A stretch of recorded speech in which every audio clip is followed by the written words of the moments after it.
Qeshm, group में message कर दो क्लास के लिए एक बार। केशम कुमार।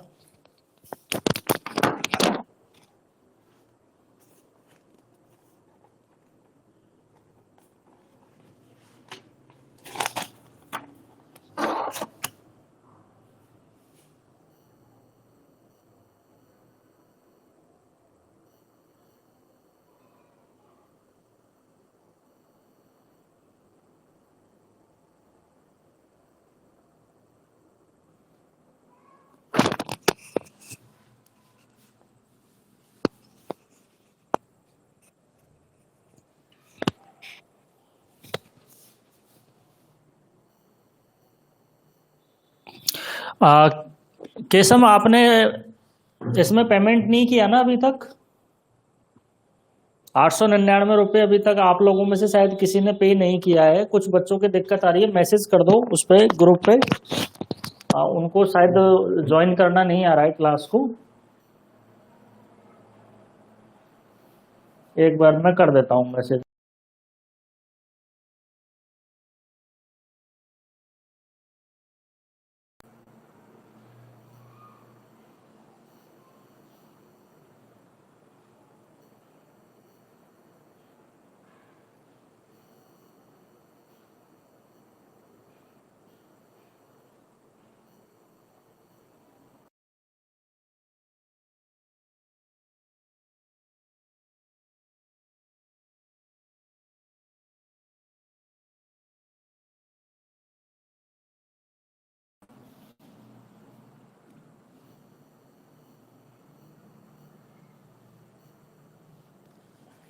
नमस्कार संजय, राधे राधे। केशम,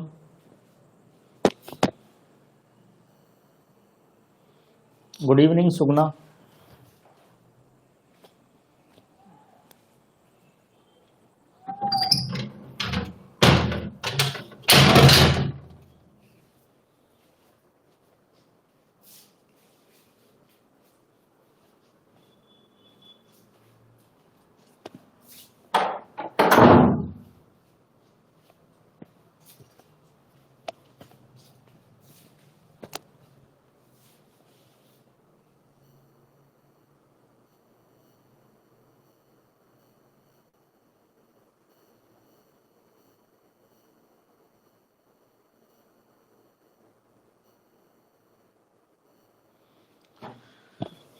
चलो आगे के सभी।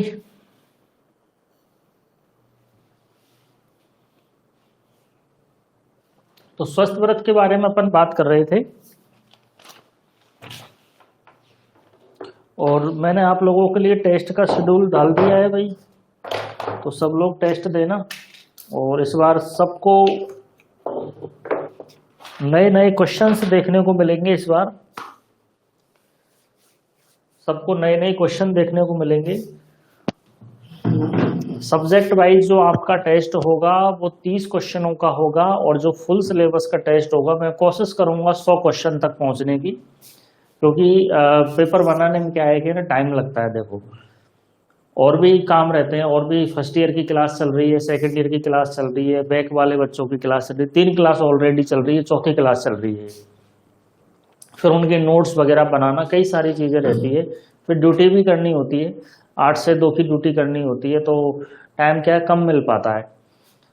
तो कोशिश करूँगा 50 क्वेश्चन तो रहेंगे ही रहेंगे फुल सिलेबस वाले आपके टेस्ट में। बाकी ये है कि 100 क्वेश्चन अगर पॉसिबल होगा तो 100 क्वेश्चन भी आपके पेपर में ऐड किए जाएंगे, ठीक है ना। तो पेपर जो बनाया जाएगा वो नोट्स के अंदर से ही बनाया जाएगा और आपका जो मेन पेपर आएगा वो भी लगभग पूरा नोट्स के ही अंदर से ही आएगा, ठीक है। तो जिन बच्चों ने नोट्स अभी तक घर पे नहीं मंगवाए हैं तो वो मंगवा लें, और जिनको नोट्स मंगवाने हैं वो मुझे व्हाट्सएप पे एक बार मैसेज कर दें। अगले 3 से 4 दिन में आपके पास में घर पे नोट्स पहुंच जाएंगे। अभी समय है, अभी आज हुई है 27 तारीख हुई है, 28, 29, 30, 31, 1, 2, 3, लगभग सवा महीना है आपके पास में। सवा महीना में आप आराम से पूरे सिलेबस को कवर कर सकते हैं। तो जिन स्टूडेंट्स को नोट्स मंगवाने हैं वो नोट्स मंगवा सकता है। जिनको क्लास लेनी है, नोट्स वाली जो क्लास लेनी है, जिनको टारगेट बैच की, वो क्लास भी ले सकते हैं। देखो अगर प्रयास किया जाए तो 1.25 महीना कम नहीं होता है। अब जो टारगेट वाले बच्चे हैं वो टारगेट वाले बच्चों ने सारा कुछ पढ़ रखा है, उनका केवल रिवीजन चल रहा है बस। तो अगर जिसने अभी तक नोट्स नहीं मंगवाए हैं, टारगेट बैच की क्लास नहीं ली है, तो वो टारगेट बैच की क्लास ले ले, क्योंकि मैंने टारगेट बैच में जो पढ़ाया है वो आपके डीएनपी के सिलेबस का ही पढ़ाया है। डीएनपी के सिलेबस से बाहर कुछ भी नहीं पढ़ाया है। तो आपके बहुत काम आएगी चीजें, और क्वेश्चन जैसे बुक में दे रखे हैं वैसे क्वेश्चन एग्जाम में उठकर आने वाले हैं। ठीक है, नमस्ते मनीषा। तो जिनको जरूरत है वो मुझे मैसेज कर देना, मेरा नंबर आप सबके पास होगा। Good evening Dilsukh.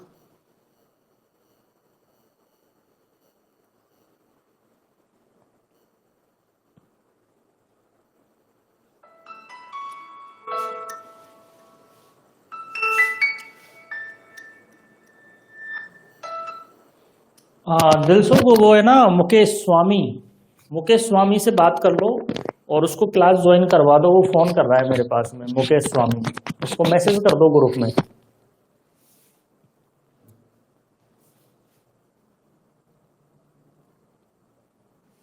कोई ना, वो क्या है कि ना वो डेमो वाली क्लास है ना, इस वजह से लग गया होगा टाइम।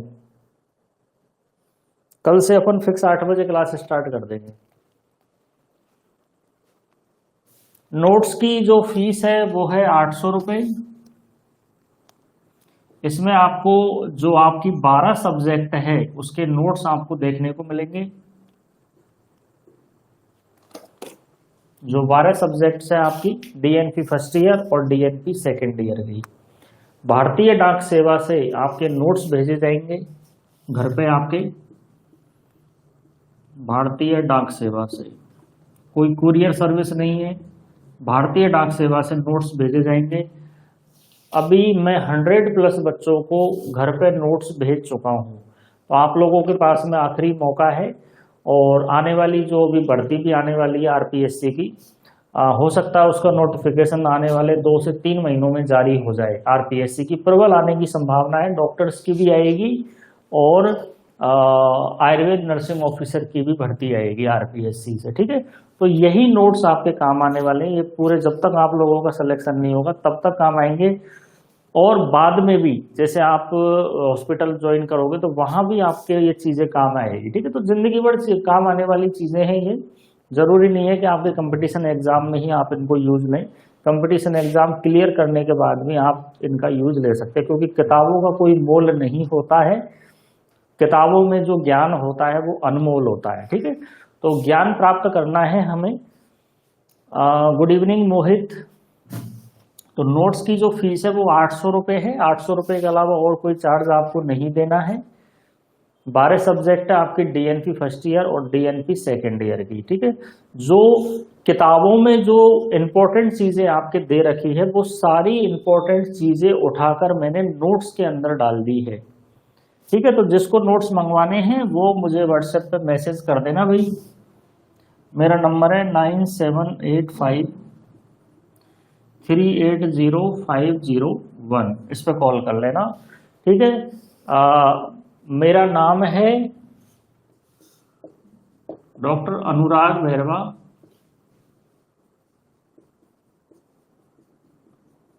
गवर्नमेंटेड पोस्टेड हूं मैं पिछले 4 साल से बूंदी डिस्ट्रिक्ट में। Good evening Ganpat. ठीक है, चलो तो क्लास स्टार्ट करते हैं सुगना की बात को मानते हुए। चलो,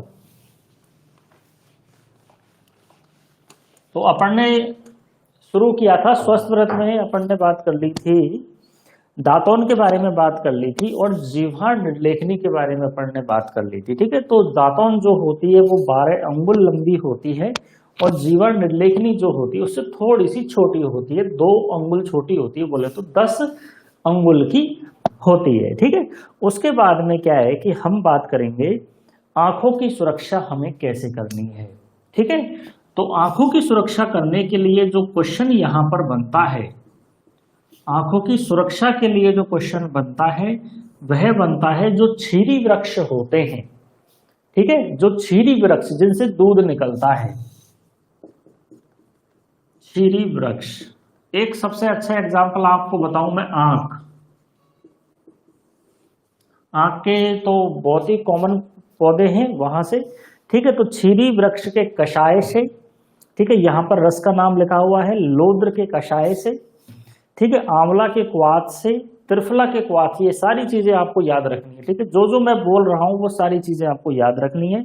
और अगर ठंड का मौसम है तो गर्म पानी से, ठीक है, और अगर सर्दियों का सॉरी ठंड का मौसम है तो गर्म पानी से, और अगर गर्मियों का मौसम है तो आप शीतल जल से आंखों को धो सकते हैं। अन्यथा आप क्या करोगे, क्षीरी वृक्ष के कषाय से, लोद्र के कषाय से, त्रिफला के क्वाथ से और आंवला के क्वाथ से आप आंखों को धो सकते हैं, ठीक है। और अगर इनमें से कुछ भी आपके पास में उपलब्ध नहीं है तो आप गर्म पानी से या ठंडे पानी से ऋतु के अनुसार आंखों को धो सकते हैं। उसके बाद में आपको क्या करना है, आंखों में लगाना है अंजन, ठीक है। तो सबसे पहले नेत्र प्रक्षालन करेंगे,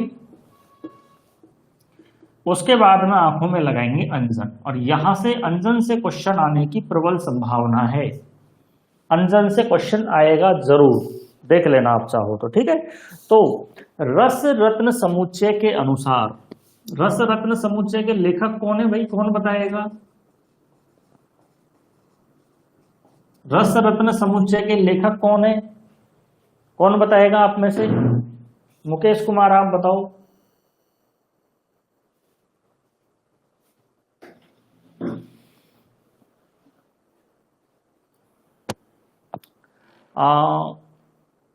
दिलसुख, तुम्हें भी आवाज कम आ रही है क्या? दिलसुख, तुम्हें भी आवाज कम आ रही है क्या? बागवट है, लेकिन आपकी बुक में दे रखा है रस बागवट, ठीक है। कौन सा बागवट? रस बागवट, ठीक है। और आगे एक आएगा अष्टांग हृदय, अष्टांग हृदय,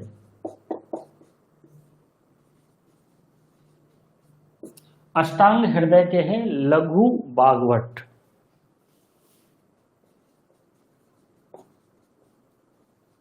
लघु बागवट, ठीक है। तो रस रत्न समुच्चयकार के जो लेखक है, रस रत्न समुच्चयकार के जो लेखक है आचार्य रस बागवट, उन्होंने अंजन के 5 भेद बताए हैं। तो 2 ट्रिक बता रहा हूं मैं यहां पर अंजन की, SRSPL, SRSPL, या फिर एक और याद रख सकते हो आप लोग, सरसों का पुष्प नीला, सरसों का पुष्प नीला। बोले तो सबसे पहले आएगा आपका सौवीरा अंजन,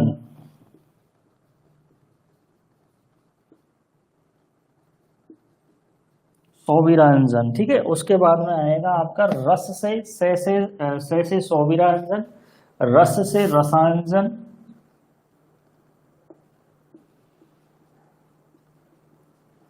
ठीक है। उसके बाद में आएगा आपका, और फिर आ गया सरसों में 3 बन रहे हैं, ठीक है, स्रोतांजन, ठीक है। और उसके बाद में पुष्प से पुष्पांजन, और फिर नीला से नीलांजन आ जाएगा, ठीक है। तो ये क्रम है, सरसों का पुष्प नीला, या SRSPL से भी आप इसको याद रख सकते हैं, ठीक है। ये किसने बताए हैं? रस रत्न समुच्चयकार ने बताए हैं, ठीक है। अच्छा, इसमें से जो सौवीरा अंजन है, इसका प्रयोग हम नित्य कर सकते हैं, बोले तो डेली कर सकते हैं। आपसे क्वेश्चन पूछा जाएगा कि बताइए साहब, इनमें से कौन सा अंजन है जिसका प्रयोग आप डेली कर सकते हैं, ठीक है।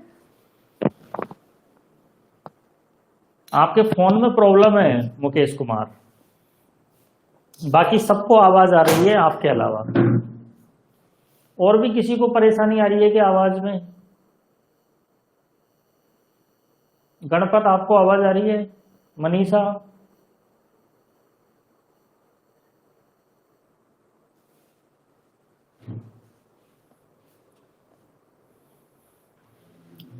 आवाज आ रही है? आप चेक कर लो, ठीक है ना। तो सौवीरांजन का प्रयोग रोज करना है और रसांजन का प्रयोग आपको कब करना है, 5वें 8वें दिन करना है, ठीक है। और बाकी जो आपके बचते हैं जैसे स्रोतांजन है, पुष्पांजन है, नीलांजन है, इनका प्रयोग व्याधि के अनुसार करना है, ठीक है। चलो और क्या दे रखा है, कैसे करना है,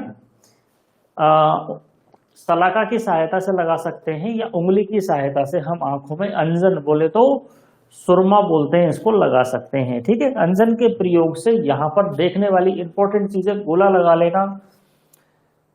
अंजन के प्रयोग से जो नेत्र का जो कफ होता है, कफ या श्लेष्मा जो होता है उसका शमन होता है, यानी नेत्रगत जो कफज व्याधियां होती हैं उनका शमन होता है, किससे, अंजन के प्रयोग से, ठीक है। ध्यान रखना है इस चीज का। अगली बात करेंगे हम, जो लघु वाग्भट्ट है इन्होंने अंजन के जो भेद बताए हैं वो 4 भेद बताए हैं, ठीक है। तो 4 भेद जो बताए हैं वो बताए हैं LRSP। LRSP बोले तो लेखन, रोपण, स्नेहन और प्रसादन।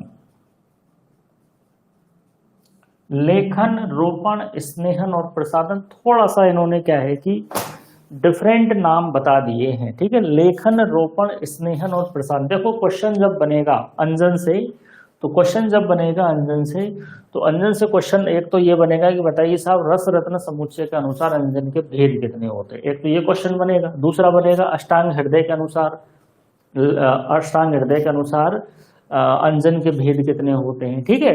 फिर आपसे ये पूछ सकता है भाई कि कौन सा ऐसा अंजन है जिसका प्रयोग रोज कर सकते हैं, ठीक है। कौन सा ऐसा अंजन है जिसका प्रयोग केवल रोग के अंदर ही कर सकते हैं, ठीक है। तो फिर इसमें तीनों आ जाएंगे, ठीक है। तो ऑप्शन ए में डाल देगा वो स्रोतांजन, ऑप्शन बी में डाल देगा वो पुष्पांजन, ऑप्शन सी में डाल देगा नीलांजन और लास्ट में डाल देगा उपरोक्त सभी, ठीक है। तो इस तरह से आपको करना है, ठीक है। यहाँ पर लेखकों के नाम पूछ सकता है कि रस रत्न समुच्चय के अनुसार लेखक कौन है, रस भागवत है। अष्टांग हृदय के अनुसार, ठीक है, अष्टांग हृदय के लेखक कौन है, ये लेखक पूछ सकता है, ठीक है। चलो लेखन का प्रयोग हम किस में कर रहे हैं, शुक्लगत रोग में कर रहे हैं। अब देखो रोग जो है वो ज्यादा इंपॉर्टेंट नहीं है, ठीक है, इतना डीपली नहीं पूछा जाएगा, ठीक है। तो फिर भी आप याद रखना, लेखन का प्रयोग शुक्लगत रोगों में, रोपण का प्रयोग अविषंद रोगों में, ठीक है, अविषंद रोग में, और स्नेहन का प्रयोग तिमिर रोग में, और प्रसादन का प्रयोग भी अविषंद रोग में किया जाता है, ठीक है। ध्यान रखना अंजन का प्रयोग दोनों समय कर सकते हैं, सुबह शाम दोनों टाइम कर सकते हैं। अब देखो मैं पढ़ाते पढ़ाते जिन चीजों को छोड़ रहा हूं, मैं पढ़ाते पढ़ाते चीजों को छोड़ने वाला भी हूं, ठीक है। तो ऐसा नहीं है कि वो इंपॉर्टेंट नहीं है, मैं उन्हीं चीजों को पढ़ा रहा हूं इस क्लास में, रिवीजन क्लास में, जो एग्जाम में की दृष्टि से बहुत इंपॉर्टेंट है, उन्हीं चीजों को पढ़ा रहा हूं। बाकी आपको पढ़ना सब कुछ है। तिमिर रोग आंखों का रोग होता है भाई, तिमिर रोग जो होता है वह आंखों का रोग होता है।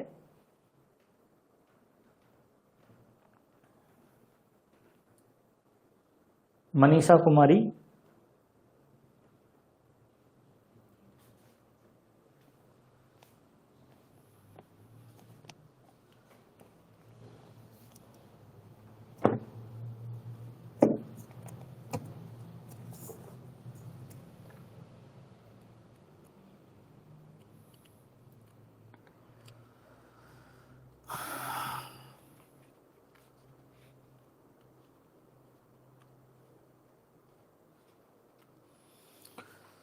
चलो तो भाई आगे चलते हैं अपन, और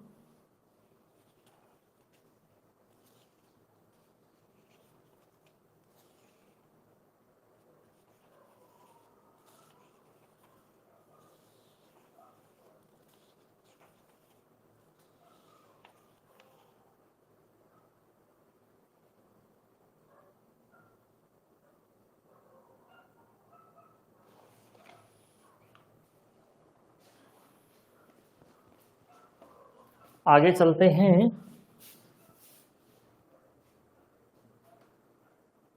प्रॉब्लम क्या होती है? प्रॉब्लम ये होती है कि व्यक्ति देख नहीं पाता है, तिमिर रोग में अंधा हो जाता है। तिमिर रोग में व्यक्ति अंधा हो जाता है। और अभिसंध रोग जो होता है, अभिसंध तो बता रखा है आप लोगों को, कंजक्टिवाइटिस होता है। ठीक है, अभिसंध जो होता है कंजक्टिवाइटिस होता है। तिमिर रोग में जो व्यक्ति जो होता है वह अंधा हो जाता है। ठीक है, चलो आगे बात करते हैं निद्रा के बारे में। तो 3 उपस्तंभ सबको पता है आपको, आहार, निद्रा और ब्रह्मचर्य, ये 3 उपस्तंभ आपको याद रखना है।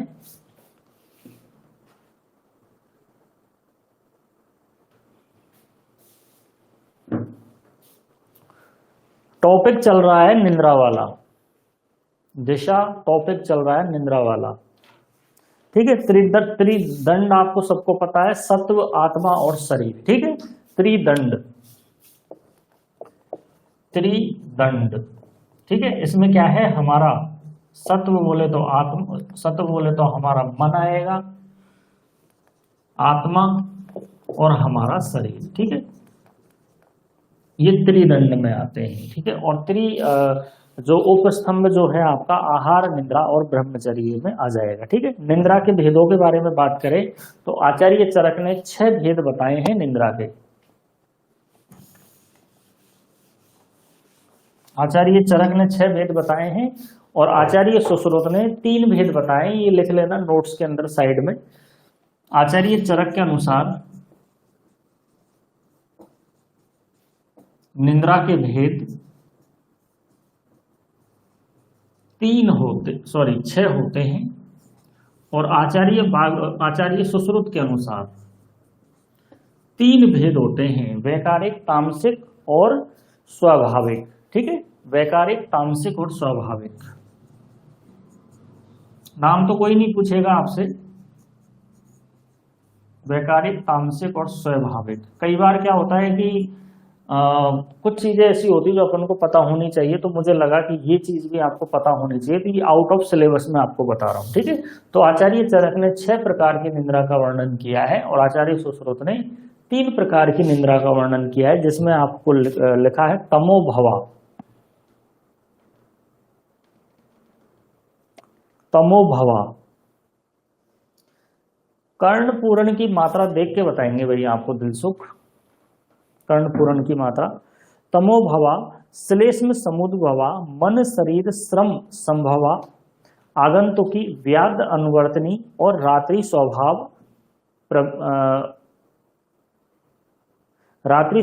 प्रभवा। ठीक है, यानी जो रात्रि स्वभाव वाली होती है, यह स्वाभाविक नींद होती है, जो अपन रात में जो सोते हैं वह स्वाभाविक नींद होती है। तमोभवा जो होती है, दुख बोले तो रोग के कारण उत्पन्न होती है। ठीक है, और कहने का मतलब यह है कि तमोभवा, श्लेष्म समुद्भवा, मन शरीर श्रम संभवा, आगंतुकी, व्याध अनुवर्तनी, ये जितनी भी निद्राएं होती हैं ये सारे रोग के कारण उत्पन्न होती है। और आचार्य चरक ने जो तामसिक और वैकारिक निद्रा जो बताई है, तामसिक निद्रा और वैकारिक निद्रा ये भी रोग के कारण उत्पन्न होती है। और स्वाभाविक निद्रा जो होती है, जैसे आचार्य चरक ने बताया है ऐसा ही आचार्य सुश्रुत ने बताया। आपको ध्यान रखने वाली क्या चीज है, आपको ध्यान रखना है कि बताइए साहब निद्रा के भेद कितने होते हैं आचार्य चरक के अनुसार। आपसे कोई नाम नहीं पूछेगा, नाम आपसे कोई भी नहीं पूछेगा कि ये बताया था कि नहीं बताया था, ऐसे क्वेश्चन नहीं आते हैं कि ऐसे बताओ भाई चरक ने ये बताया है कि नहीं बताया है। केवल ये पूछेगा कि बताइए साहब आचार्य चरक के अनुसार निद्रा के भेद कितने होते हैं, सीधा क्वेश्चन पूछा जाएगा। ठीक है, चलो अगली बात करते हैं व्यायाम के बारे में, बोले तो एक्सरसाइज के बारे में। एक्सरसाइज जो होता है, मैंने आप लोगों से बोली थी कि आप लोग हाइलाइटर साथ में रखना, आप लोगों से बोल रखा है मैंने हाइलाइटर आपको साथ में रखना है।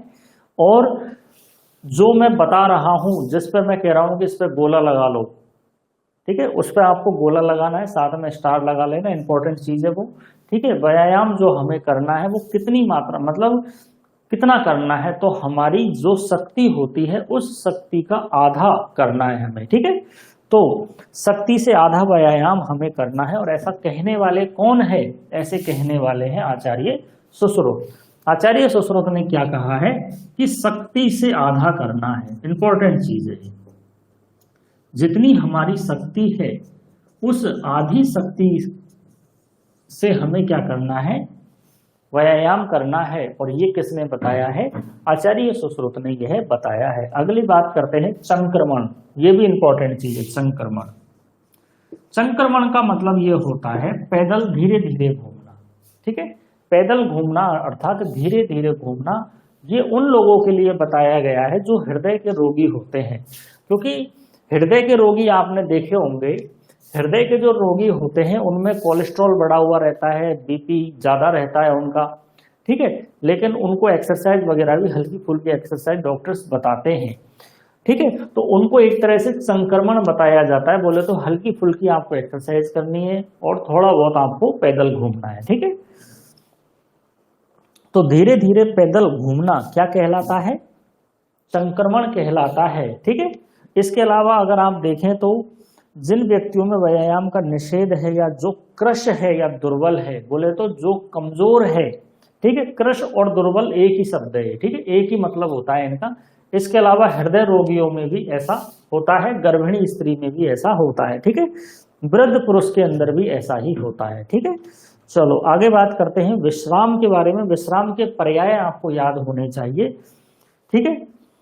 तो विश्राम के पर्याय बोले तो विराम, विश्रांति और आराम। विश्राम के गुण आपको पता होने चाहिए कि विश्राम के गुण कितने होते हैं साहब। तो विश्राम के गुण होते हैं 5।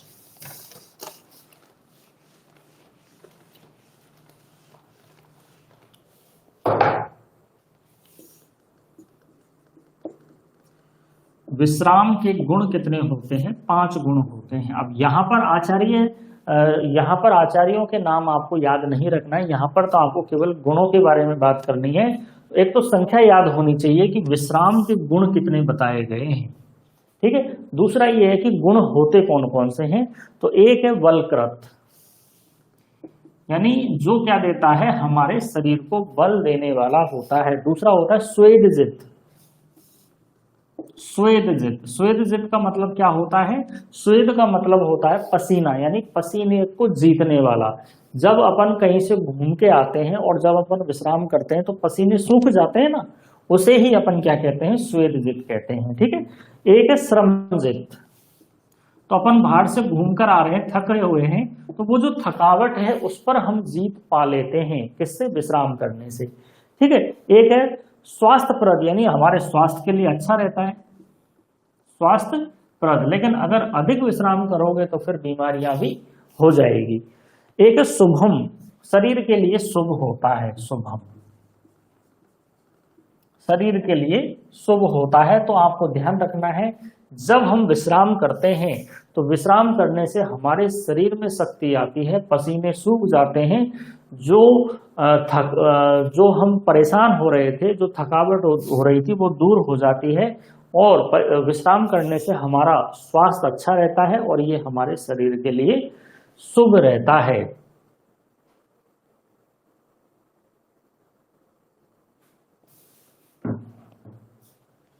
विश्राम के पर्याय, एक तो है विराम, एक है विश्रांति, और एक कौन सा था, आराम। आराम हराम है, ठीक है। विराम, आराम और विश्रांति, ठीक है। चलो तो ये हो गया है, छोटी मोटी बातें सारी कंप्लीट है। अब चलो अब अगली बात करेंगे हम दिनचर्या के बारे में, कि हम अपनी दिनचर्या को कैसे अपन शुरू कर रहे हैं। तो छोटी सी बात है कि साहब ब्रह्म मुहूर्त में उठना चाहिए व्यक्ति को, सही बात है, ब्रह्म मुहूर्त में उठना चाहिए। फिर उठते ही देखना चाहिए, अपने पेट की तरफ देखना चाहिए, भाई रात का भोजन अगर पच गया है तो क्या है कि मलत्याग, अगर मलत्याग की इच्छा हो रही है तो मलत्याग करना चाहिए। देखा अपन ने कि भाई रात का भोजन नहीं पचा है, ठीक है, मलत्याग की इच्छा नहीं हो रही है तो फिर से सो जाओ, ठीक है। तो वही बात यहाँ पर कह रहे हैं कि प्रातःकाल, इसकी डेफिनेशन भी आपको याद होनी चाहिए कि प्रातःकाल सोकर उठने के पश्चात प्रतिदिन अपन जो दिन भर जो अपन कार्य करते हैं, देखो दिनचर्या में केवल दिन के कार्य आएंगे और रात्रिचर्या में केवल रात के कार्य आएंगे, ठीक है। तो दिनचर्या में हम सुबह से लेकर शाम तक जो करते हैं, ठीक है, तो प्रतिदिन सोकर उठने के बाद में जो दिन भर जो कर्म किए जाते हैं उन्हें हम क्या कहते हैं, दिनचर्या कहते हैं, ठीक है। अच्छा, अब देखो इसमें क्या लिखा हुआ है, इसमें एक नीचे एक लाइन लिखी हुई है, मूत्र और पुरुष, क्योंकि जब अपन मल त्याग करते हैं तो उस समय हम मूत्र का भी त्याग करते हैं। अब इसमें एक चीज दे रखी है, दिन और रात। इसमें क्या दे रखा है, दिन और रात। तो हमसे क्या कहा है आयुर्वेद में, हमसे ये कहा है कि साहब आप सुबह ब्रह्म मुहूर्त में उठिए। ठीक है, जब आप ब्रह्म मुहूर्त में उठोगे,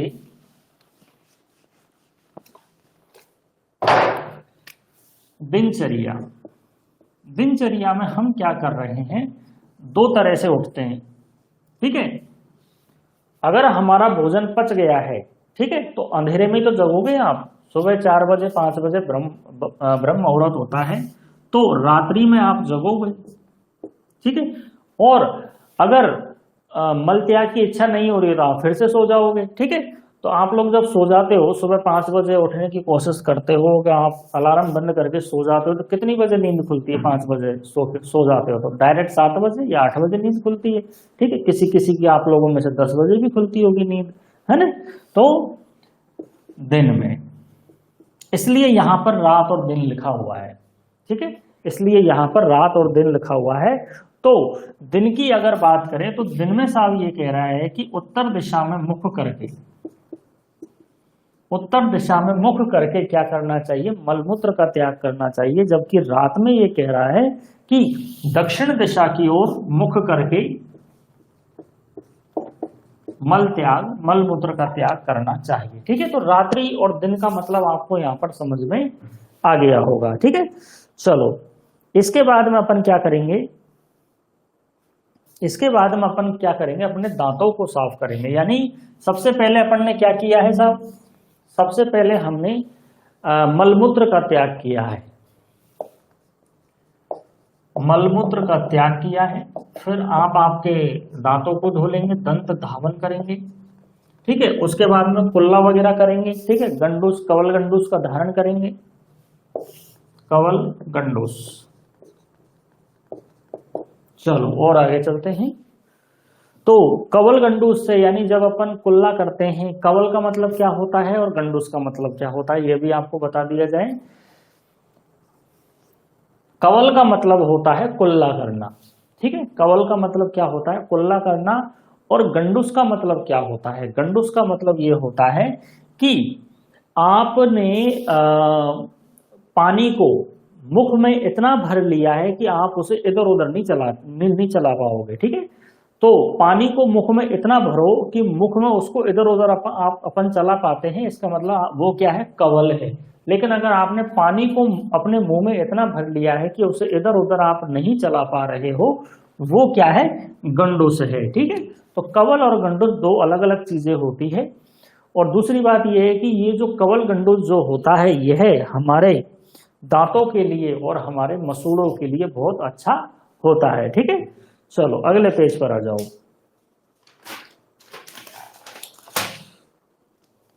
अंजन के बारे में आपको बता दिया है। उसके बाद में अंजन के बाद में क्या करना चाहिए, नश्य करना चाहिए। अंजन के बाद में नश्य करना चाहिए। हालांकि क्रम आपसे कोई नहीं पूछेगा। ठीक है, तो और नश्य के बाद में क्या क्या करना चाहिए, धूमपान करना चाहिए, धूमपान करना चाहिए। अब देखो धूमपान इंपॉर्टेंट है, जैसे अंजन इंपॉर्टेंट था ऐसे ही धूमपान इंपॉर्टेंट है। तो या तो एक न एक क्वेश्चन आपके धूमपान से पूछा जाएगा, या फिर एक न एक क्वेश्चन आपके नश्य से, उससे सॉरी, या तो धूमपान से या अंजन से, दोनों में से एक न एक क्वेश्चन जरूर पूछा जाएगा। ठीक है, ये सारी ये इसलिए बता रहा हूं मैं, क्योंकि ये जो स्वस्थ व्रत की ये जो छोटा सा पार्ट है ना, ये छोटा सा पार्ट आपके एग्जाम में कम से कम 10 क्वेश्चन लेकर आएगा, इसलिए इसको पहले पढ़ा रहा हूं मैं। नहीं तो मैं चाहता तो उससे चालू कर सकता था, क्या बोलते हैं उससे, चिकित्सा परिचर्या से स्टार्ट करने का विचार था मेरा, लेकिन मैंने सोचा मैंने छोटा वाला पार्ट पढ़ाते हैं ताकि उसमें ज्यादा क्वेश्चन आएंगे, है ना। चलो तो बात करते हैं धूमपान के बारे में।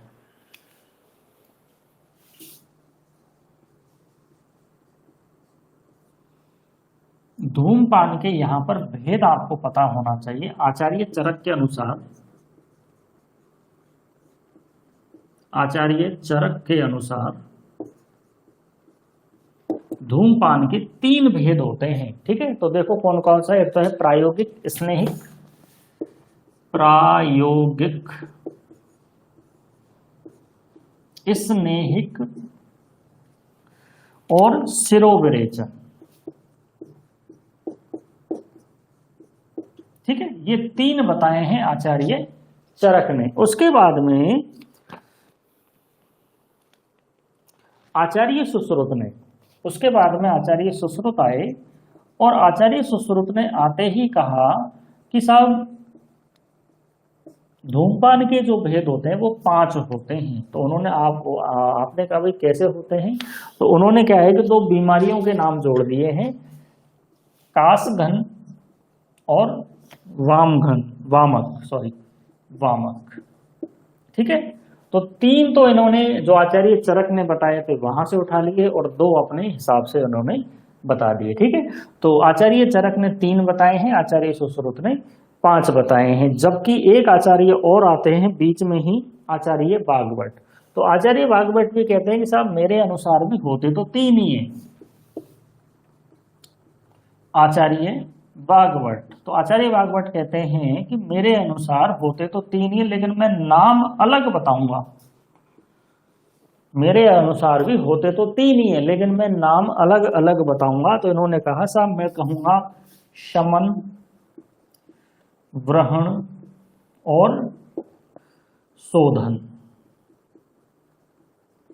ये 3 नाम किन्होंने दिए हैं, आचार्य वाग्भट ने दिए हैं। तो धूमपान के लिए आचार्य चरक ने कहा कि साहब प्रायोगिक स्नेहिक और शिरोविरेचन होता है, जबकि आचार्य सुश्रुत ने कहा कि नहीं, आपने जो 3 बताए हैं उसमें मैं 2 और जोड़ूंगा, कासघन और वामक जोड़ूंगा, इस तरह से मैं 5 बताऊंगा। ठीक है, फिर आचार्य वाग्भट ने कहा कि मैं तो बताऊंगा तो 3 ही, लेकिन मैं आचार्य चरक की बात ना मानकर मैं अपने अपने नाम दे दूंगा, शमन, ग्रहण और शोधन। ठीक है, यहां पर एक नंबर आपको याद रखना पड़ेगा। तो प्रायोगिक में आपको नंबर याद रखना है और नंबर बढ़ते हुए क्रम से कम होते क्रम में आपको याद रखना है 36, 32 और 24। 36, 32 और 24 आपको ध्यान रखना है। यहाँ पे 36, 32 और 24 ये क्या है, ये है आपका धूम नेत्र। ठीक है, तो धूम नेत्र जो होता है उसकी लंबाई के बारे में बात कर रहे हैं। बोले तो जो सिगरेट जो होती है, जैसे मान लो ये सिगरेट है, ठीक है, तो इस सिगरेट के अंदर क्या भरा हुआ रहता है, अंदर तंबाकू भरा रहता है। ऐसे ही धूमपान के अंदर, आयुर्वेद में धूमपान के अंदर ऐसी ही होती है। ठीक है, ऐसा ही होता है, लेकिन उसके अंदर क्या भरा रहता है, औषधि उसके अंदर भरी रहती है। ठीक है, तो इसे क्या कहा गया है, अपनी भाषा में इसे सिगरेट कहा गया है और आयुर्वेद की भाषा में इसे धूम नेत्र कहा गया है। तो इसकी लंबाई के बारे में बात हो रही है कि साहब ये कितनी लंबाई की होनी चाहिए, 36 अंगुल की होनी चाहिए प्रायोगिक में, स्नेहिक में 32 और शिरोविरेचन में 24 अंगुल की होनी चाहिए। ठीक है, एक बात और बता दी कि प्रायोगिक केवल 2 बार कर सकते हैं, स्नेहिक 1 बार और विरेचनिक 3 से 4 बार कर सकते हैं। इतनी सी बात आपको केवल यहाँ पर याद रखनी है। ठीक है, इससे ज्यादा और याद नहीं रखना है।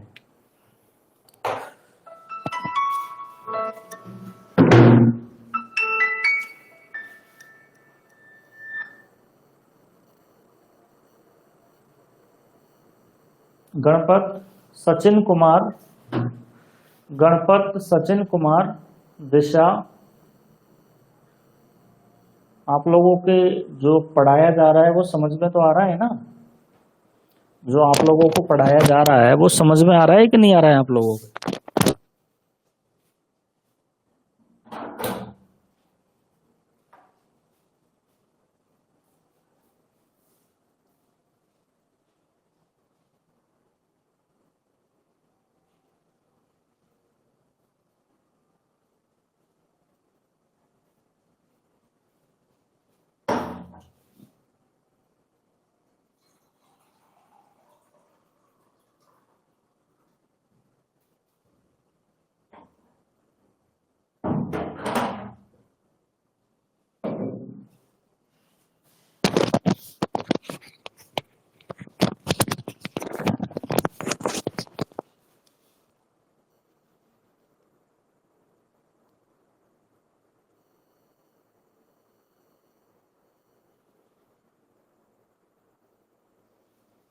चलो अच्छी बात है, समझ में आना चाहिए।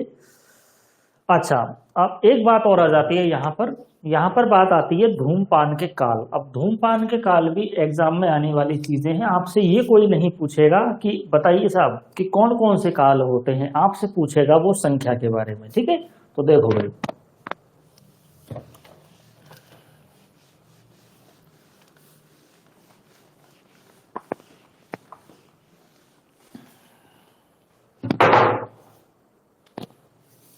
आचार्य चरक, आचार्य सुश्रुत। तो आचार्य सुश्रुत और आचार्य चरक ने अलग अलग धूमपान के काल बताए हैं। तो आचार्य चरक ने बताए हैं 8 और आचार्य सुश्रुत ने बताए हैं 12। ठीक है, अब देखो थोड़ी सी बात जो है यहाँ पर काम की आती है। मैं एक बार जो आचार्य चरक ने बताए हैं वो एक बार बता देता हूँ, है ना। देखो भाई, आचार्य चरक कहते हैं कि भाई शुरू से लेके चलते हैं अपन। सुबह स्नान किया, उसके बाद में भोजन किया, उसके बाद में वमन के बाद में छींक आई, उसके बाद में दातुन करी, उसके बाद में नश्य कर्म किया, उसके बाद में और अंजन के बाद में और नींद से उठने के बाद में आपको क्या करना है, धूमपान करना है। ऐसा हमारे आचार्य चरक कहते हैं। ठीक है, चलो अब आचार्य सुश्रुत ने क्या कहा है थोड़ा सा वो देख लेते हैं।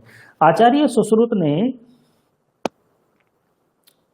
1 2 3 4 5 6 और 7, जो 7 बातें जो बताई थी आचार्य सुश्रुत ने, जो 7 बातें जो बताई थी वो इसी के जैसी ही बताई थी, लेकिन जो 5 बातें जो बताई हैं यानी 5 धूमपान के काल जो बताए हैं वो अलग बताए हैं। तो उनके बारे में मैं बात करूंगा। एक तो बताया इन्होंने मैथुन के अंत में, मैथुन के अंत में। ठीक है, एक बताया इन्होंने मूत्र त्याग के बाद में। ठीक है, दूसरा बताया मल त्याग के बाद में। ठीक है, और बताया रोने के अंत में, यानी जब भी आप रोने के बाद में, यानी रुषित बोले तो रोने के अंत में, रोने के बाद। ठीक है, और कोई भी शस्त्र कर्म आप कर रहे हो उसके बाद में। तो ये जो है ना, ये पांच जो है यही काम की चीज है। ठीक है, ये जो 5 है ना यही काम की चीज है।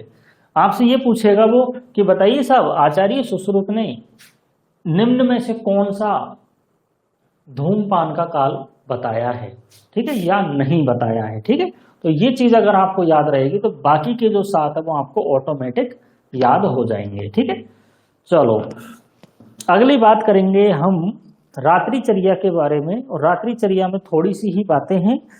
रात्रिचर्या में जो है लिखा है कि जो हमारा जो बेड है, बेड पे जब हम सो रहे हैं तो हमारी जो दिशा है वो पूर्व दिशा या दक्षिण दिशा होनी चाहिए। ठीक है, या तो पूर्व दिशा होनी चाहिए या फिर एक सेकंड, या तो पूर्व दिशा होनी चाहिए या फिर दक्षिण दिशा होनी चाहिए। जबकि मलत्याग के समय दक्षिण दिशा और उत्तर दिशा के बारे में उल्लेख किया गया है।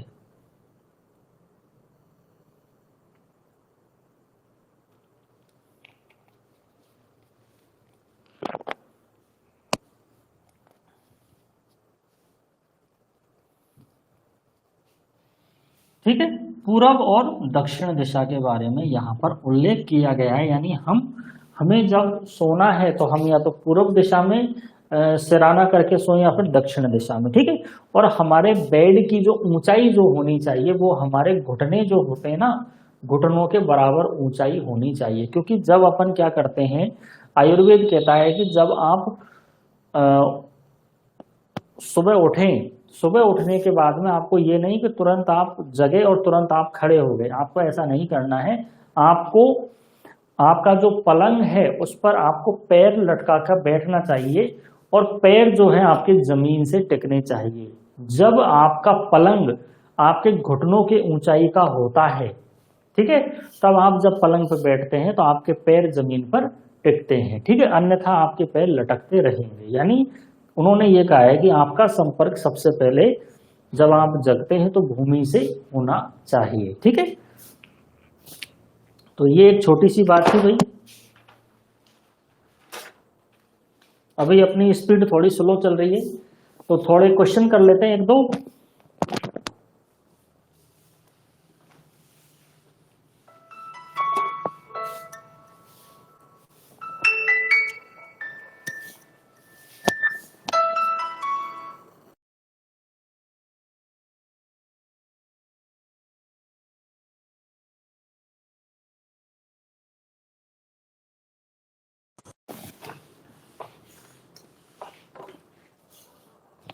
चलो तो एक आध अपन क्वेश्चन कर लेते हैं।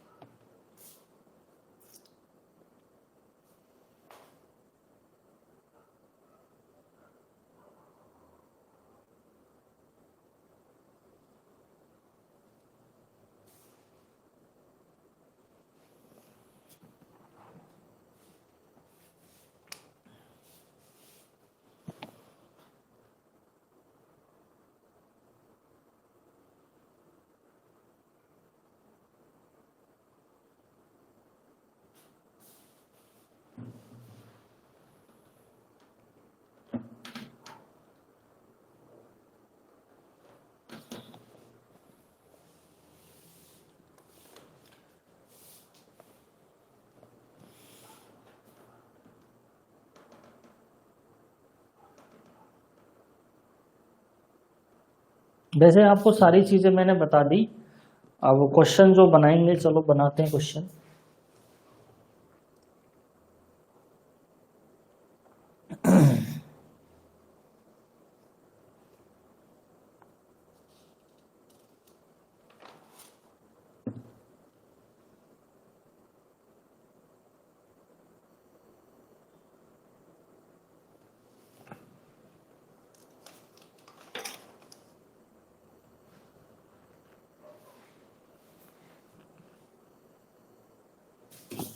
चलो बताओ भाई।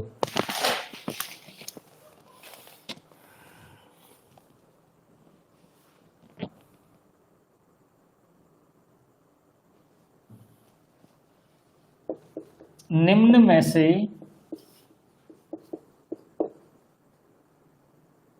कौन से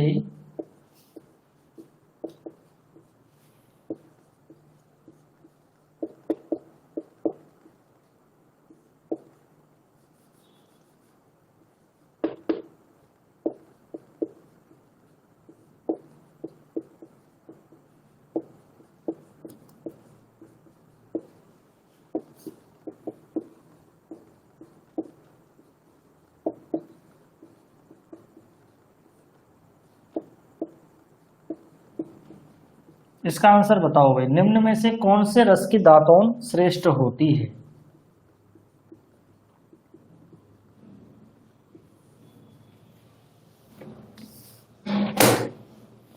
सभी आंसर दो भाई।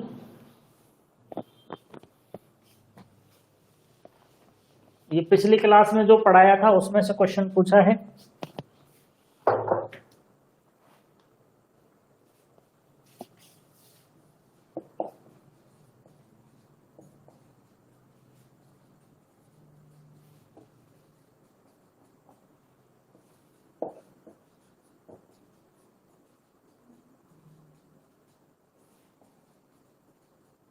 निम्न में से किसके द्वारा नेत्र प्रक्षालन करना चाहिए?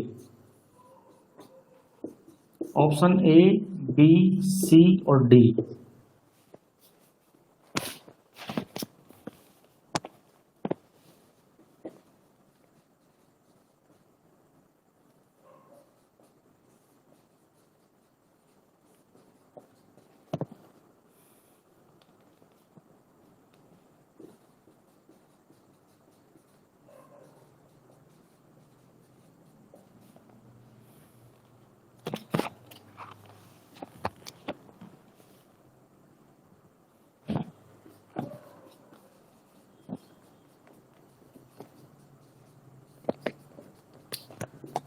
त्रिफला के क्वाथ से निम्न में से किसके द्वारा नेत्र प्रक्षालन करना चाहिए?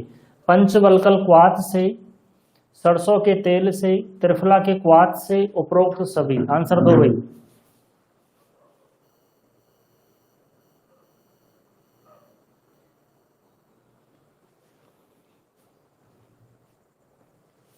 चलो एक क्वेश्चन और बताओ।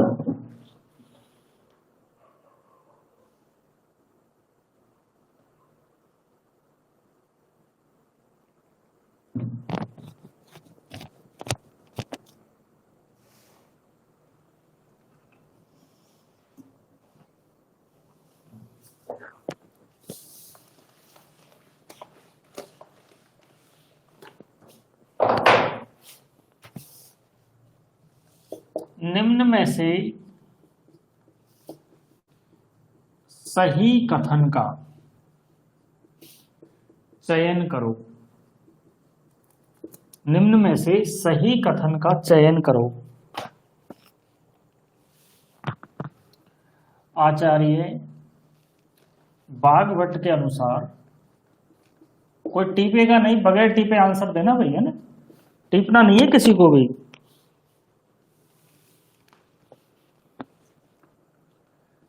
पंद्रह दिन में 3 बार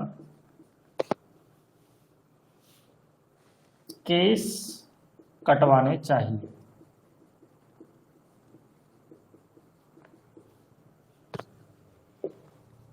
आचार्य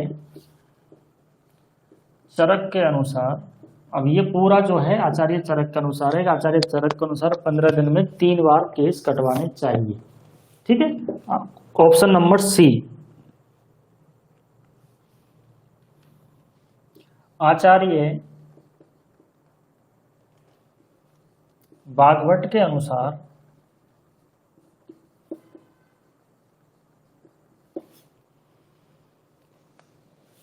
सप्ताह में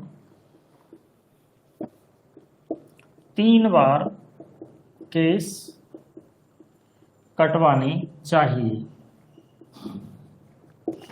और ऑप्शन डी, आचार्य बागवट के अनुसार सप्ताह में 2 बार केस कटवाने चाहिए। बताओ भाई आंसर, आंसर बताओ इसका।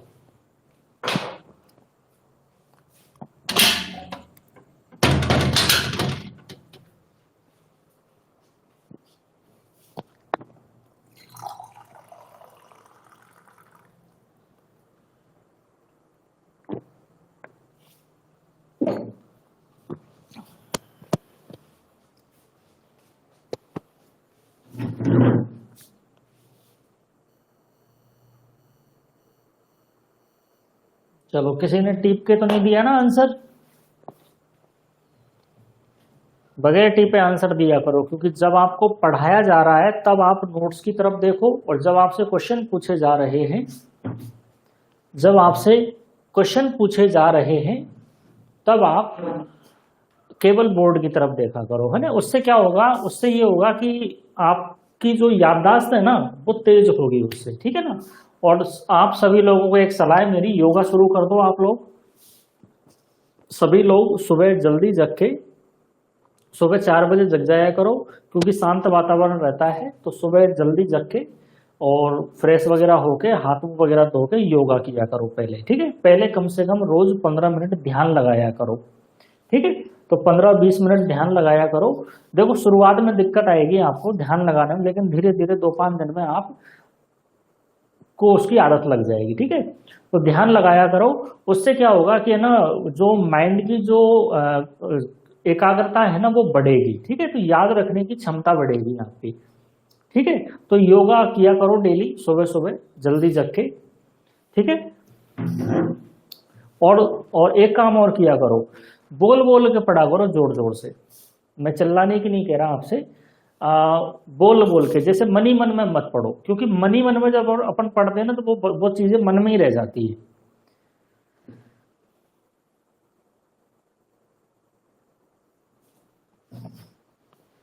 जब मनी मन में पढ़ते हैं ना तो चीजें क्या होती है, मन में ही रह जाती है। इसलिए बोल के पढ़ा करो, बोल के आप पढ़ोगे ना तो आपके लिए क्या है कि ना वो चीजें आपके माइंड में सेट होएगी, ठीक है। तो बोल के पढ़ा करो और योगा शुरू कर दो कल से ही आप लोग।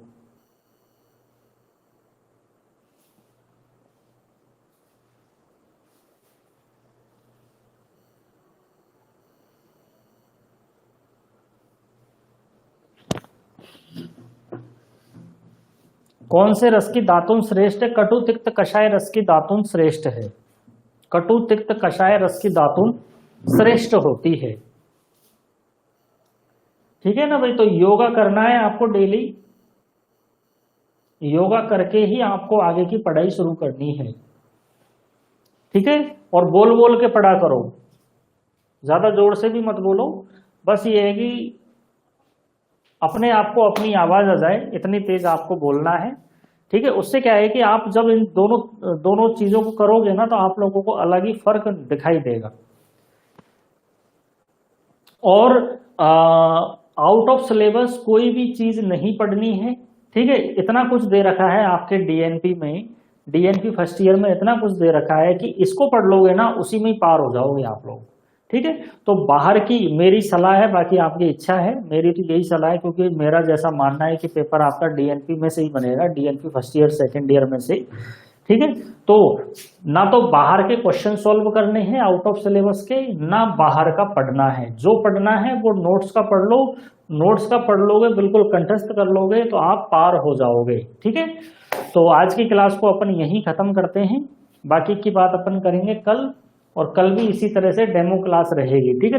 क्लास की टाइमिंग थोड़ी बढ़ाऊंगा मैं अभी आगे और, ठीक है ना, इसको लंबी करेंगे क्लास को, 1.25 घंटे 1.5 घंटे की क्लास करेंगे। ठीक है। Thank you.